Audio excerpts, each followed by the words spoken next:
Jos ekscelencija Lietuvos prezidentė Dalia Grybauskaitė. Gerbiami pareigūnai, šiandien ypatinga diena būtent dar ir todėl, kad Utenoje prieš 90 metų čia susikūrė ugniagesių būrys. Lietuvoje tais metais kūrėsi visose miestuose sąjungos būriai, būtent jūsų profesinės sąjungos būriai.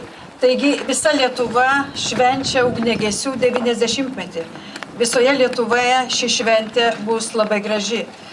O Utenai ypatingai šiandien norėčiau pasakyti, kad sveikinu jūs visus su profesinė švente, nes jūs turite kuo didžiuotis. O jūsų pasididžiavimas remiasi ir Lietuvos žmonių pasitikėjimu. Net 90% žmonių žino, kas jūs tokie.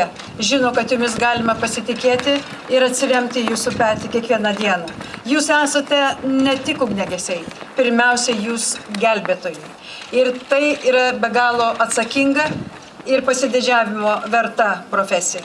Suprantu, kad ji nėra geriausiai apmokama, bet iš ties, ko gero, net ne piniguose svarbiausi dalykai, o tai, kad kiekvienas žmogus žino, kad jumis galima pasitikėti. Taigi šiandien ši šventė sutampa su mamos diena. Kiekvienas iš jūsų turit mamą. Čia matau daug mamų. Taigi šiandien ypatinga šventė visai Lietuvai. Ir sveikinu visą Lietuvą su mamos diena taip pat. Paminėjote ką tik, kad turėjome didžiulį išbandymą Kuršių Nerijoje. Ir jūs dar kartą parodėte, ką galite ir kaip galite dirbti. Todėl šiandieną visos Lietuvos vardu aš norėčiau apdovanoti valstybės apdovanojimu 3 pareigūnus, kurie kaip simbolis atskirų 3 grupių, kurios buvo pirmosios ugniagesiai, pirmieji, kurie atėjo į ugnies židinį, kurie nepabijojo aukoti savo gyvybės ir rizikuoti savo gyvenimu. Sugebėjome per kelias dienas sustabdyti labai pavojingą gaisrą.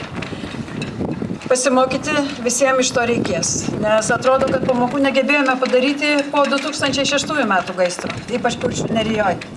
Bet jūs vėl išėjote ir jūs vėl apgynėte.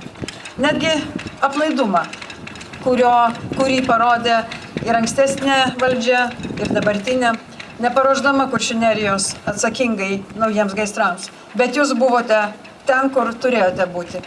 Todėl dėkoju jums visos valstybės vardu ir 3 žmones šiandien apdovanosiu valstybės apdovanojimas.